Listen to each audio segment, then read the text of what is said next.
चंद्रशेखर को कोई पूछ नहीं रहा है, उनको कोई बात नहीं कर रहा है, तो वो चाहते कहीं ना कहीं कुछ ना कुछ मैं लाइमलाइट में आ जाऊं।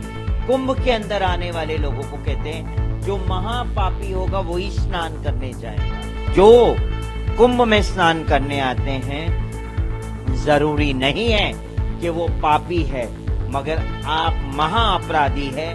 आपके दिमाग का ये कंटामिनेशन है, आप नेगेटिव सोच वाले व्यक्ति है, इसलिए इस तरह की आप बात कर रहे हैं। महाकुंभ को लेकर आजाद समाज पार्टी के अध्यक्ष चंद्रशेखर आजाद के विवादित बयान पर किन्नर महामंडलेश्वर हिमांगी सखी आग बबूला नजर आई। साथ ही उन्होंने आजाद के बयान का करारा जवाब भी दिया। दरअसल चंद्रशेखर आजाद से जब महाकुंभ की तैयारियों को लेकर सवाल किया गया तो उन्होंने कहा कि कुंभ मेले में वही लोग जाएंगे जिन्होंने पाप किए हैं, उन्हीं लोगों को जाना भी चाहिए। लेकिन क्या कोई ये बताता है कि कोई कब पाप करता है? यही नहीं, उन्होंने योगी सरकार पर भी निशाना साधते हुए कहा कि प्रदेश में जंगल राज की स्थिति बन चुकी है और मुख्यमंत्री का तानाशाही रवैया बढ़ता जा रहा है। अब चंद्रशेखर आजाद के इसी विवादित बयान पर किन्नर महामंडलेश्वर हिमांगी सखी ने करारा जवाब दिया है। सुनिए उन्होंने क्या कुछ कहा। अब जब चंद्रशेखर जी ने इतनी बड़ी बात कह दी तो मैं ये कहती हूँ कि क्या चंद्रशेखर नगीना अपने आप को क्या बहुत पवित्र और बहुत शुद्ध समझ रहे हैं? जो कुंभ के अंदर आने वाले लोगों को कहते हैं जो महापापी होगा वही स्नान करने जाएगा।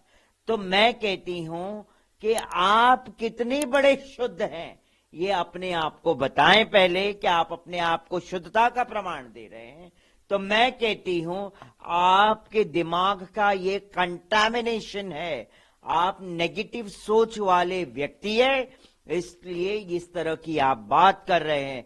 तो फॉर योर काइंड इंफॉर्मेशन मैं चंद्रशेखर को कह दूं आपके एएनआई के माध्यम से कि जिस तरह से उन्होंने ये बात कही है वो गलत है, मैं उसको गलत मानती हूं।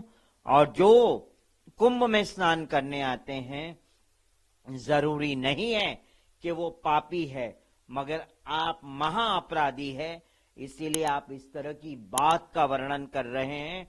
आपको सबसे पहले कुंभ में आके स्नान आपको करना चाहिए, क्योंकि आप महाअपराधी है। जिस तरह के कुंभ को लेके आपने बात कही है, जिस तरह से कुंभ में आने वाले जितने भी श्रद्धालु है उनको आपने टारगेट किया है और गलत शब्द कहा है। इस तरह का बयान इसीलिए आता है कि चंद्रशेखर को कोई पूछ नहीं रहा है, उनको कोई बात नहीं कर रहा है, तो वो चाहते कहीं ना कहीं कुछ ना कुछ मैं लाइमलाइट में आ जाऊं, इसीलिए इस तरह की बात ये लोग करते हैं।